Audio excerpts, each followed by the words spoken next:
I'm not going to name the state. I'm still drawing a pension, and I know better than to put certain things in writing. It was New Year's Eve, 1987, late shift. The kind you get once you've proven you won't complain, won't rush calls, won't ask to swap so you can be home with the family when the ball drops. Highway patrol, 2-lane blacktop, no shoulder worth the name, trees packed in close enough that your headlights always felt borrowed. A mile or so before midnight, I came around a shallow bend and saw the car. It wasn't wrecked.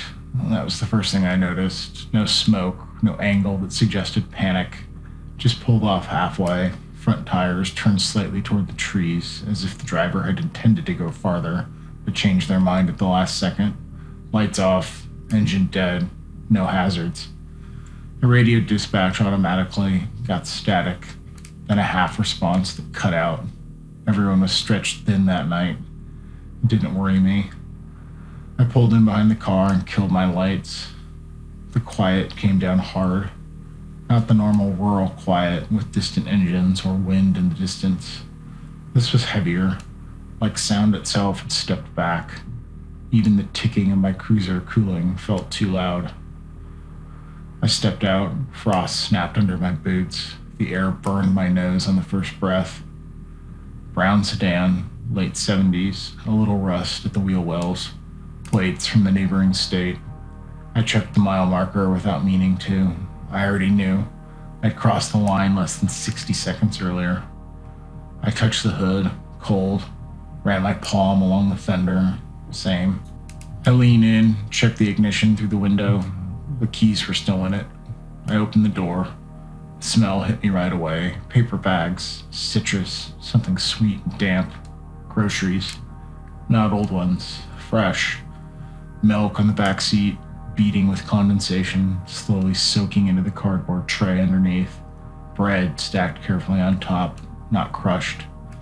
On the passenger seat was a child's winter coat. Blue, puffed nylon. Size maybe 6 or 7. There was a mitten tucked into the sleeve, thumb folded in, like someone had done it absent-mindedly while talking. The zipper was half done, caught on the lining. I reached in and touched the keys. Not hot, but you could tell the car had been running recently. I checked my watch. I remember the time because I wrote it down later. 11:53 p.m. I said hello into the trees. My voice didn't carry, it just dropped. I took my flashlight and followed the edge of the woods, slow, sweeping the beam across trunks and low brush. The ground dipped slightly, uneven but not dangerous. No creak, no drop-off, no footprints except mine, and a faint scuff near the passenger door, like a shoe had turned in place. A few yards in, my light caught something pale. A grocery receipt, folded once, carefully, like it had been put into a pocket and later dropped. It wasn't wet. The ink was clear. Time-stamped 11:41 p.m. Store address from the town 10 minutes back down the road. The items matched what was in the car. I stood there longer than I should have, staring at that strip of paper, trying to understand why someone would leave it on the ground instead of the car, why they would step into the trees at all. I went back and radioed again, got through this time. I told dispatch what I had, keys warm, child's coat, groceries, no occupants. There was a pause. Then the dispatcher asked where I was, and I told him. Another pause, longer. That's outside of our jurisdiction, he said. Not dismissive, just procedural. We don't have an agreement in place with that state. I know, I said, but someone was here recently. I can notify their state, he said. Units are thin tonight. How thin? I asked. He didn't answer the question. Do you want to stand by? I looked at the road, perfectly empty, no headlights in either direction, no glow on the horizon. Even the sky felt still, stars sharp and unmoving. Yes, I'll stand by. I waited. I walked the tree line, farther this time, counting steps without realizing it. 20 out, 30, 40, nothing but my own breath and the sound of my coat shifting when I moved. No voices, no crying, no movement. I went back to the car and checked the keys again. Still warm, but less so. I noticed then there was a small smear on the driver's door frame, just above the latch. Mud, maybe, or something darker, rubbed in. Not enough to call in, not even enough to photograph. I wrote it down anyway.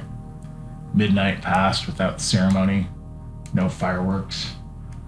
The radio crackled with another call, distant, unrelated. A domestic, drunk drivers, life continuing somewhere else. At 12:37, dispatch told me the neighboring state had been notified. A unit would respond when available. I asked how long. Hard to say, I said. That was the moment it shifted for me. Standing there stopped feeling like duty and started feeling like I was somewhere I wasn't supposed to be. Like I was borrowing authority I didn't actually have, and that the longer I stayed, the worse it would look on paper.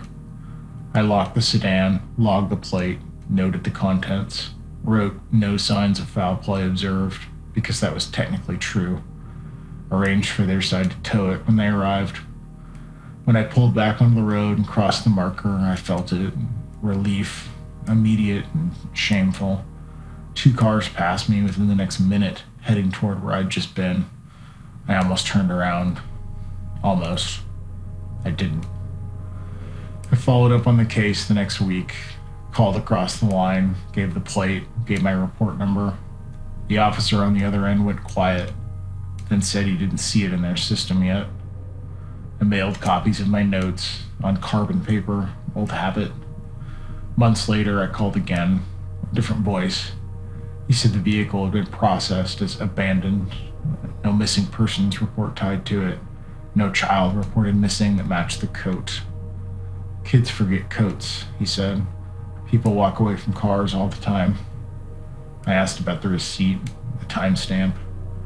It doesn't really mean anything, he said. A year later, I tried one last time. The file wasn't closed. It wasn't there. No tow log, no intake record, no property inventory, like the sedan had evaporated the moment it crossed into paperwork. I still drive that stretch sometimes. Old habits don't die, they just lose their justification. The line's marked better now, agreements in place with the other state, everything's smoother. But every New Year's Eve, right around 11:50, I slow at that bend. The shoulder is always empty. What stays with me isn't the idea that something happened out there. It's that nothing did. At least nothing that required any action. Not officially. I made the correct decision. I followed procedure. I respected the line. That's what the records would show, if they still existed.